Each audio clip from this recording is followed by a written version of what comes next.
this installment of videos, we are going to be taking multiple different lines or curves, and we are going to bound certain regions and then rotate them about different axes. So we'll do an x-axis, a y-axis, then we'll do one that's not on the x or not on the y. So we have this problem. Find the volume of the solid generated by revolving the region bounded by the graphs of the equations about the given lines, and we're given f of x equals 2x squared, y equals 0, x equals 2, and we want to revolve it around the x-axis. So your first step every single time is to draw this. Figure out what region is actually bounded by these lines and what is it going to look like when we start to revolve it. What is this 3D shape going to look like? So let's go ahead and graph it. I'm going to try to be good about keeping my colors separate. So we'll see how that goes. So this is my y-axis. This is my x-axis, which is probably a little longer than I need it. This line is given to me in green, so I'm going to try to graph it in green. And I can graph this simply by plugging in points, and then because it's squared, I know it's going to be a parabola. So we have 2x squared. If I plug in 0, then I'm going to get 0, because 0 squared is 0 times 2 is 0. So I'm going to have 1 point at 0, 0. I'm going to plug in 1, and 1 squared is 1, and 1 times 2 is 2. So I'm going to have, see, this is 1, and let's say this is 2. And then I'll plug in 2, and 2 squared is 4, 4 times 2 is 8. So 2, 4, 6, 8. And we have this shape here. Now, of course, I could reflect it exactly the same over here. And so the whole parabola would look something like that. So I've graphed my first curve. My second curve is y equals 0, and y equals 0 is just this line here. It is the x-axis. Okay. And my third line is x equals 2, and that is this line here. And lastly, the important piece of information that we have is that we are revolving around the x-axis. So we are going to be revolving around that. So I need to figure out what region is bounded by the graphs of this. Bounded means that they have intersection points, and it's what's in between all of those intersection points. And so I notice that there's an intersection point here, here, and here. And the region between those points of intersection is this region here, which means that is the region that I will be rotating around the x-axis.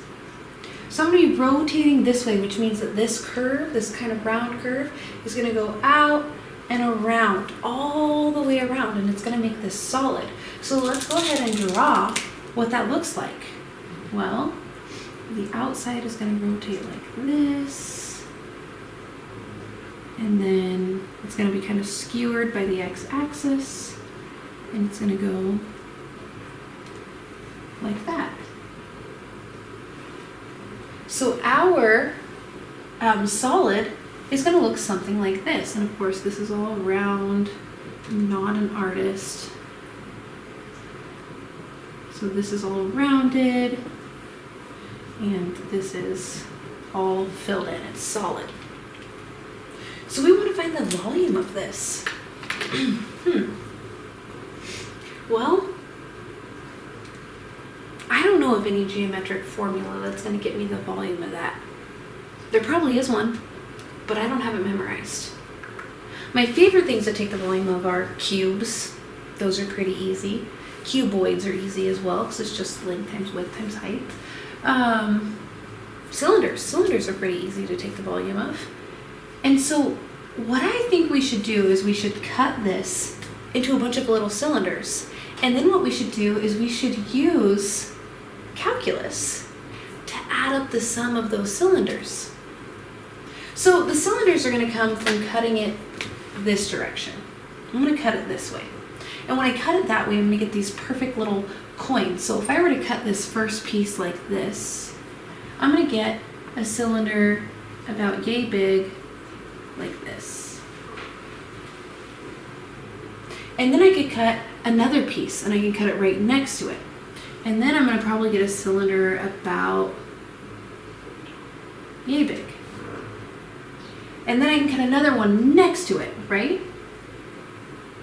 And if I wanted this to be as accurate as possible, I would make this distance here as small as I possibly could. I would make that distance 0 if I could. Now, of course, if I made it actually 0, then I'm not taking the volume of a cylinder, I'm taking the volume of a circle. Not the volume, I guess the area of a circle. And then I'm adding up this infinite amount of circles. So that's the calculus piece of this, and we're going to call this dx. And we're going to call it x because really we are shortening in x in an x direction, right? So we're going to call that dx because what we want is we want that value to approach 0. And what we'll notice is as we are taking different cuts of this, our radius of the circle, because this becomes the circle, the radius of the circle is changing. And so if I were to take a cut right from the very end, my radius of the circle would be that. The radius of the circle would be 8 from our graph here. If I were to take a cut at like 1, my radius of my circle would be 2 because of our graph. It would be something between 2 and 8 if I took a cut there, or between this number and this number if I took a cut there, right? And so this radius is changing, and it's changing with respect to this line. So what we're going to do is we are going to make a series of discs, and we are going to add all of the volumes of those discs together to get the volume of the entire shape. So I need to know, how do I find the area of a cylinder? Now, if you don't remember it off the top of your head, you've got Google at your fingertips. You can Google it. The area of a cylinder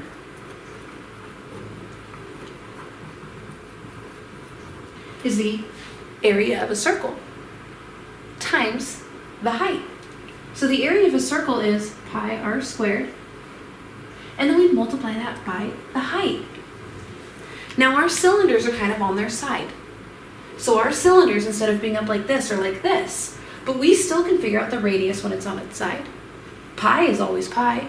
It's always 3.14, more numbers. And our height is changing with respect to x here.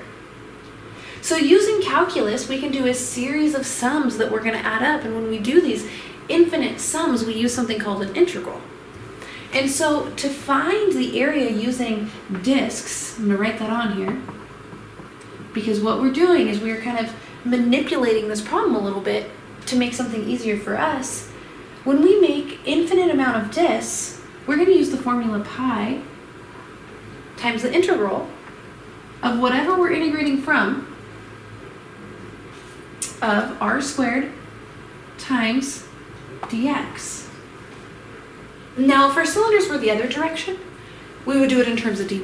And there will be an example where we're going to do it in terms of dy, don't worry. But for this case here, we're going to do dx because we're cutting this way, because these are the heights.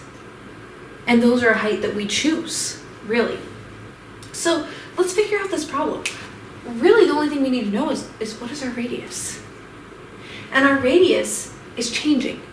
It's changing with respect to this equation right here. So because our radius is changing with respect to that equation, we would say that r of x, our radius in terms of x, is 2x squared. All I need to do is plug this into this equation, and I can figure out what the volume of this 3D shape is. That's pretty cool. So I'm going to plug this into that equation, but I need to figure out what my bounds are. Now I'm integrating with respect to x, so what is my lowest x value? 0. And my highest x value is 2. So now I have all the information that I need to find the area of this solid. So I'm going to do pi times the integral of 0 to 2. We got those from the upper and lower bounds of x because we're integrating with respect to x, of 2x squared squared Because our formula for the area of a cylinder is radius squared. This is our radius, therefore we need to square it, times dx. From this point, you could integrate it by hand. You really could. But what is the point when you have technology at your fingertips every second of every day? Okay, so if you are using Desmos and you want to plug in the equation, you can click down here on functions, and if you're on miscellaneous, there's an integral symbol. And so for the question that we were just doing, we wanted to integrate from 0 to 2 of 2x squared dx. And it solves it all out for you, and we got 25.6. And then, of course, we want to multiply the pi on it. You can multiply the pi in here, but it won't keep it perfect. So I like to just multiply the pi later. So that is how you can do it using Desmos. So the answer of this is 25.6 pi units cubed. It's units cubed because it's a volume. So when solving problems like this, very first thing, graph it. Figure out what bound or what region is being bounded by your curves that are given. Draw out the shape. Drawing out the shape really helps me. Am I using discs? Am I using washers? We'll get to washers in the next video. And then drawing it out really helps me figure out, am I integrating with respect to x or with respect to y? In the next video, we're going to go over revolving around the y-axis. And what we're going to have to do is we're going to have to rearrange our formulas a little bit, or equations a little bit, to help us do that.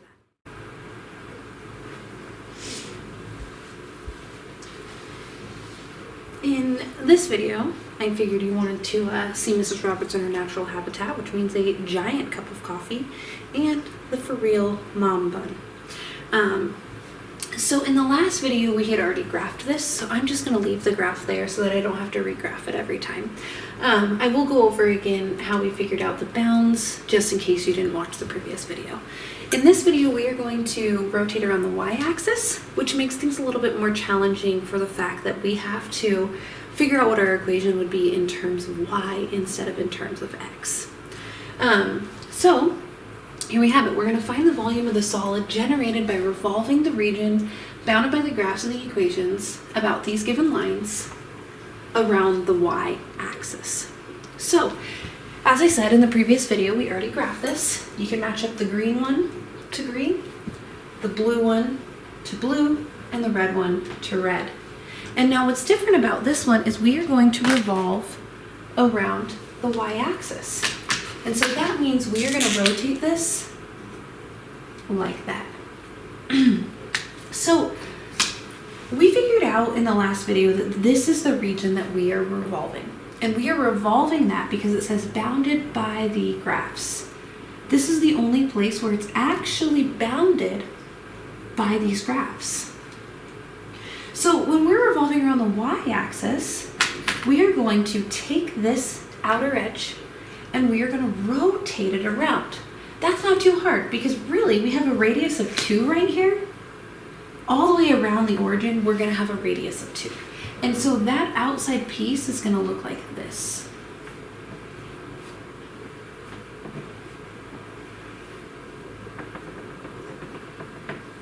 Sorry, I'm not the greatest drawer.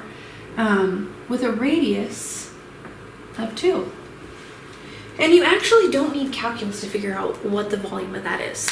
To find the volume of that, what you could do is you could just use the volume of a cylinder. And the volume of a cylinder, volume equals pi r squared times h. The height of this is going to be 8 from our graph. The height of this is 8. Our radius is 2. And so really the volume of this cylinder is pi times 2 squared times 8. 2 squared is 4. 4 times 8 is 32, I hope. Let me see. 4. Oh, that's times 9. But yeah, it is 32. So the volume of this is 32 pi. We didn't need any calculus to figure that out, right?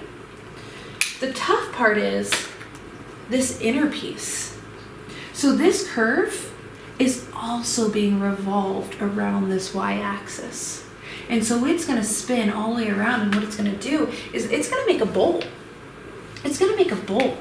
And so it's going to look something like this, and that's going to be hollowed out. So we're going to have this shape here that's going to be hollow. And that's a lot harder to find the volume of. That's a lot harder to find the volume of because this radius is changing. If I were to take a cut from here, the radius would be different than if I took a cut from there. And so this is when we want to use calculus. We want to make all of these different little cuts, all these different little discs, really, and add them up. You could have a disc there, or you could have a disc at the very bottom. And if you add all of these discs together, you could get the volume of this. And then you could take the volume of this and subtract it from there. And if you really hate using the washer method, that's what you could do. You already know this volume. Use the disc method to find the volume of this, and then subtract them. Let's do that. And then we'll put it all together, and I'll show you what it looked like using the washer method. So to find the volume of this, we are making cuts like this now. So in our previous video, we were making them like this. Well, because we're making them like this is going to be in terms of dy. What's changing is a matter of y now. That's going to be our height. And so if this is going to be in terms of dy, this needs to be in terms of y. So we've got to get everything in terms of y. So we've got to take this equation and write it in terms of y. So we have 2x squared equals y. I'm going to divide both sides by 2. And then I'm going to take the square root. And when you are just looking at the positive piece of that, it's called the principal square root. And so we're just looking at the principal square root right here. This talks about this line. It talks about this line. It's exactly the same thing as this, except we're only talking about the positive aspect of it, which is fine because we're rotating it around. And this is going to be what our radius is changing by. And so that means that r of y is the square root of y over 2. Now we're able to apply what we know about the disk method to figure out what the volume of this is. And the volume of this is hollow. So we can take the volume of this and take it away from that, and we can get the overall volume of this. Let's go ahead and do that.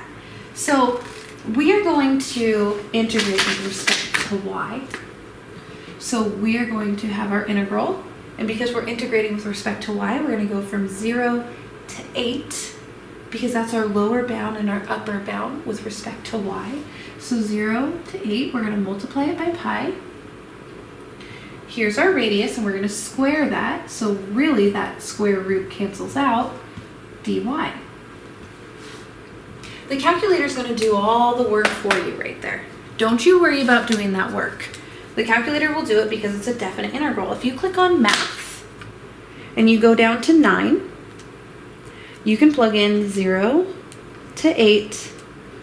I'm just going to take away the square root and the squared because I know that that's what that means. You do have to do it in terms of x on your calculator, which is fine because you'll just do in terms of x here. And it tells you that that's 16.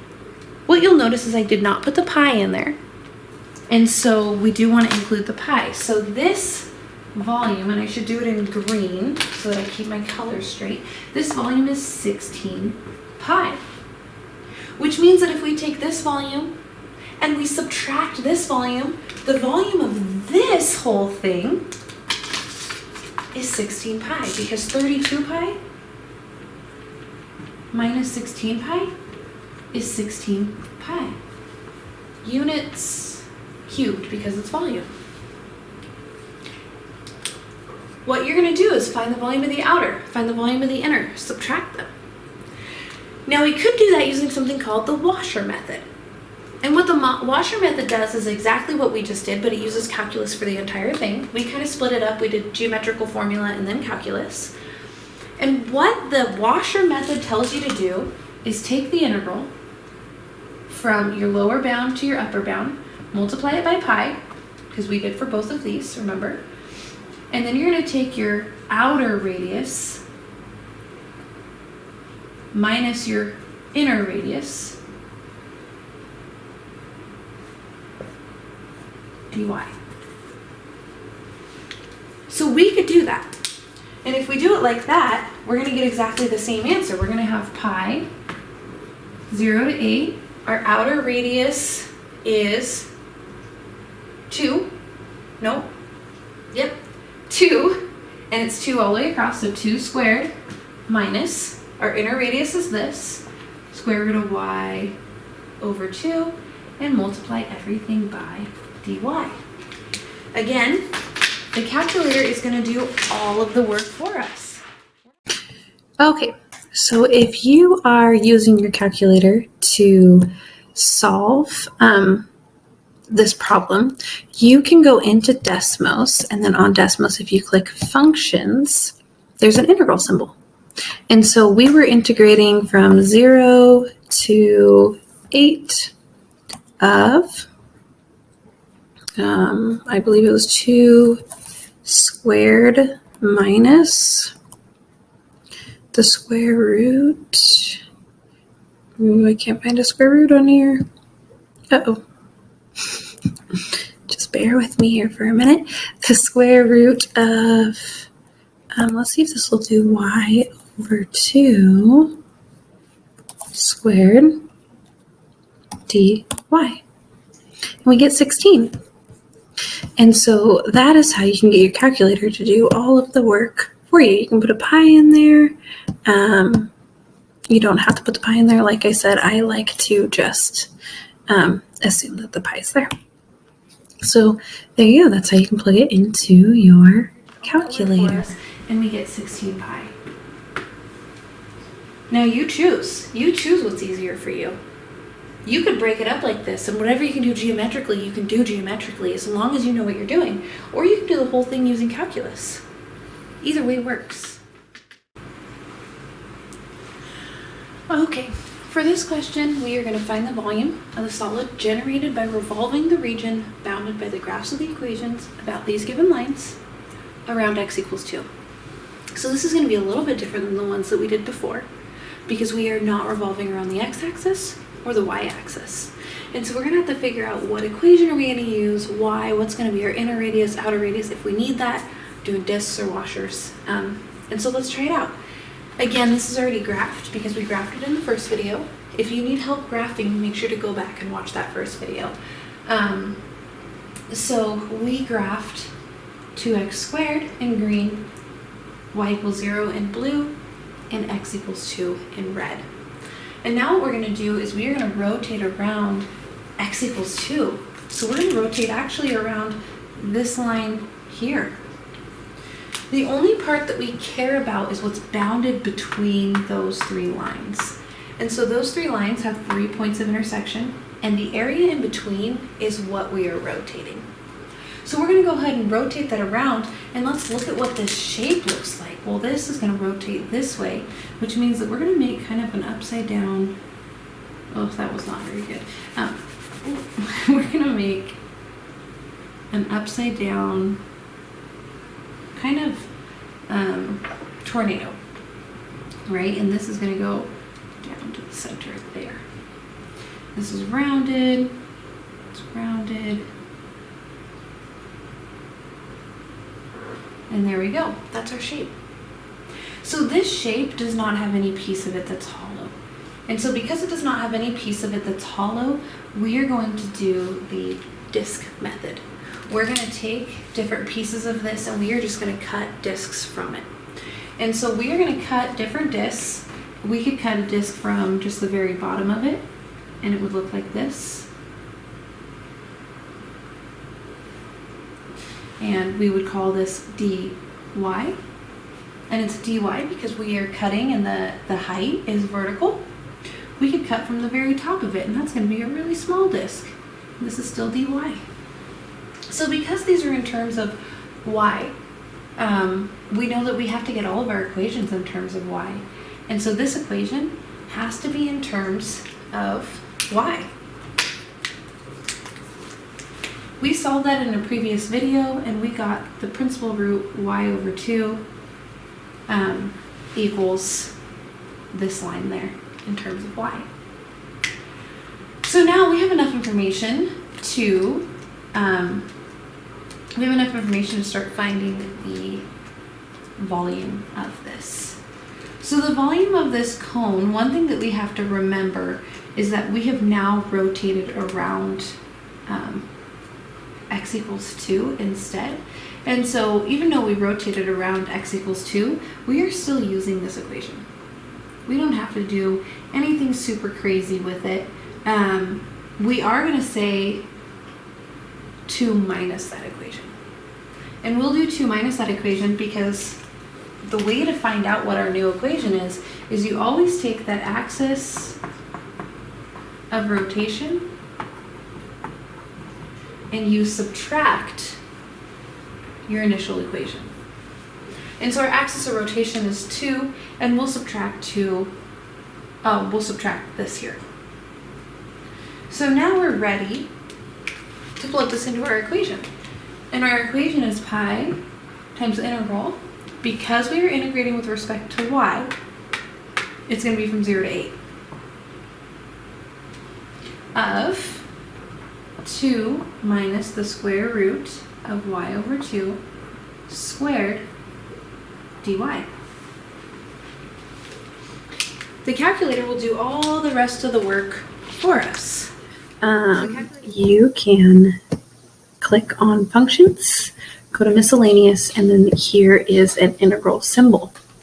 So for this equation, we were integrating from 0 to 8, and we were integrating the square root of y over 2 minus 2. We don't want that in the square root, minus 2. And we were squaring that dy. And you get 5.33333. Desmos has this cool feature. If you click on it, it'll turn it into a fraction. So you could get 16 pi over 3, or 5 1/3 pi, or 5.333 pi. Either way works. You could also put your pi out front, and you get 16.7555. And remember, it's always units cubed when you're finding. So this is 5 1/3 pi. Units cubed. So the volume, when you revolve this around this line here, is 5 1/3 pi units cubed. Okay, in this video we are going to find the volume of the solid generated by revolving the region bounded by the graphs of the equations about the given lines, f of x equals 2x squared, y equals 0, x equals 2, around y equals 8.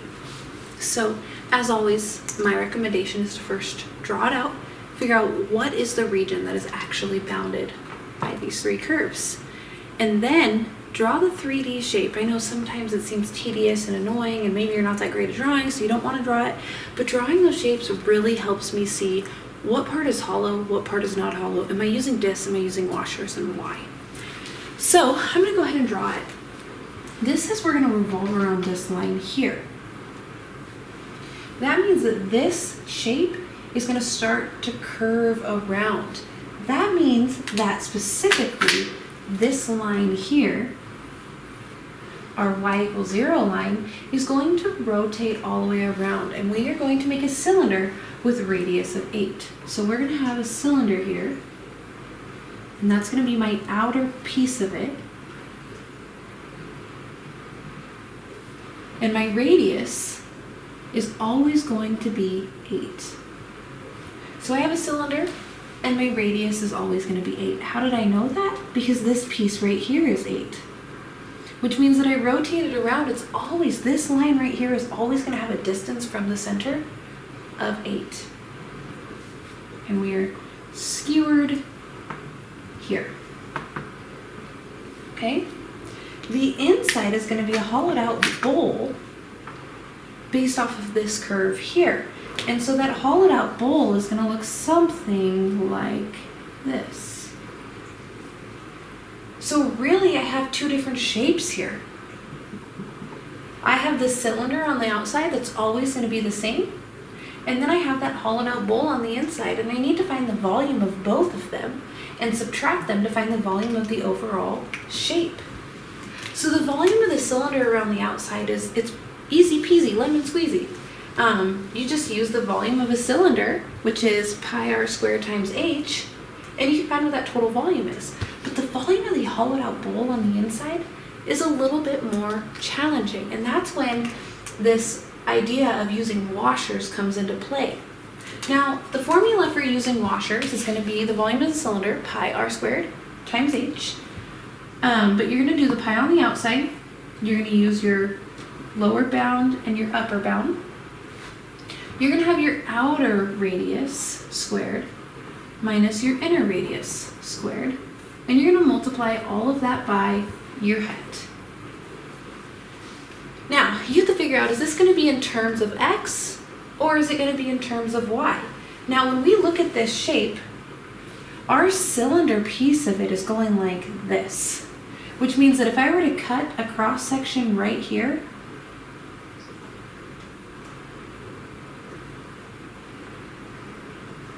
it's going to look like this, and then we're going to have this hollowed out piece of it about here.